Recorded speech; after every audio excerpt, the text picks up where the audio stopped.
Oke, salam jumpa lagi teman-teman, sahabat bonsai, pecinta bonsai kelapa.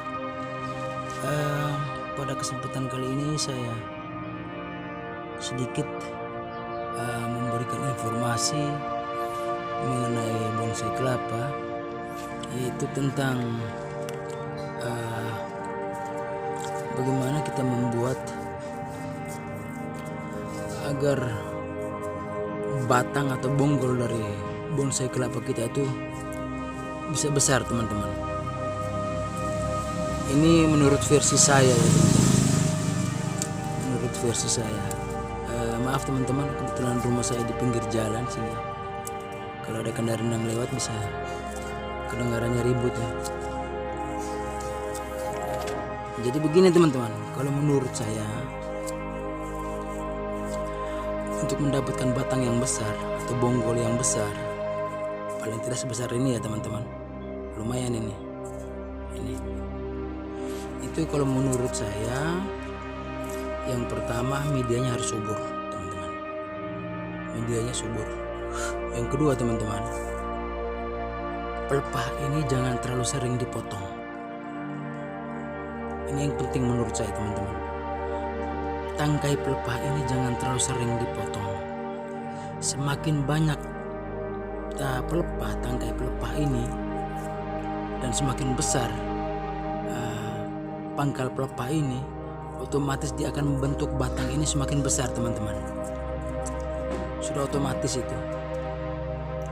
Biasanya untuk mendapatkan hasil yang cepat, mempunyai bonsai kelapa yang cepat, kita sering sekali potong ini pangkal pelepahnya ini teman-teman. Sering sekali kita potong. Dengan seringnya kita potong, dia tidak bisa membentuk batang ini menjadi besar teman-teman. Ini pengalaman saya. Semakin banyak tangkai pelepah dan semakin besar tangkai pelepah ini, otomatis dia akan membentuk batang ini semakin besar. Batang ini, bonggolnya semakin besar teman-teman. Semakin besar. Itu sudah pasti. Tapi semakin sedikit tangkai pelepah dan semakin kecil tangkai pelepah ini, batang pun semakin kecil. Ada beberapa bahan bonsai saya yang lumayan, yang bonggol bawahnya besar-besar teman-teman. Yang saya sengaja biarkan biar mendapatkan bonggol yang besar. Ini teman-teman, masih ada nih teman-teman. Ini pun sama. Ini besar sekali nih teman. Besar sekali. Ini juga besar nih teman-teman. Besar sekali. Besar sekali teman-teman. Lumayan ini. Besar. Ada lagi tuh. Yang ini juga besar sekali.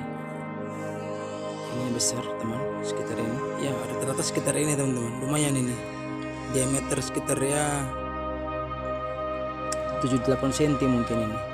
8 cm hampir 10. Jadi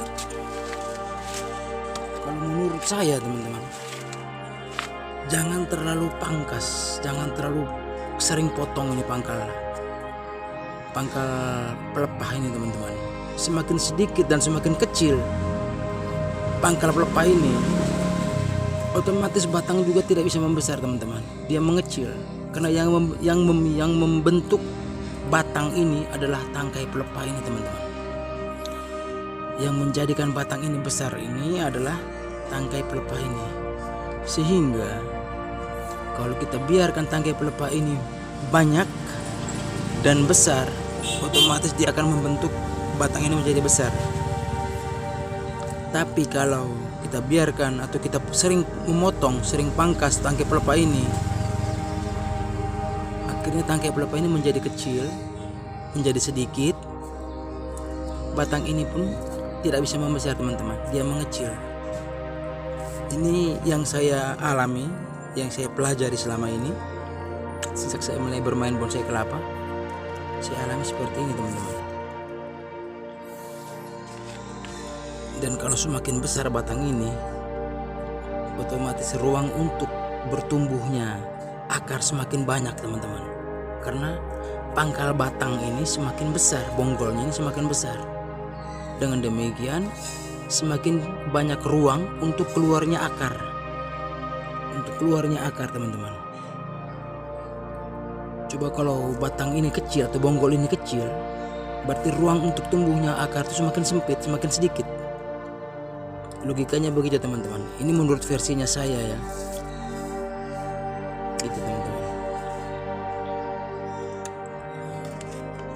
Jadi ini ya, kalau menurut saya berbagi tips ini, teman-teman. Jadi kalau semakin kecil bonsai kelapa, berarti kan pangkal ini semakin kecil.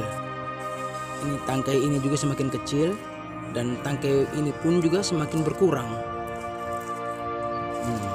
Sehingga ruang untuk keluarnya akar pun semakin sedikit. Jadi kalau menurut saya, untuk membesarkan bonggol dari bonsai kelapa, jangan terlalu sering pangkas dia punya ini pangkal pelepah. Biarkan dia banyak dan dia membesar, otomatis dia akan membentuk batang ini menjadi besar. Begitu, teman-teman. Baik, teman-teman, sekian, terima kasih. Sekedar informasi dari saya. Salam satu hobi, salam bonsai kelapa.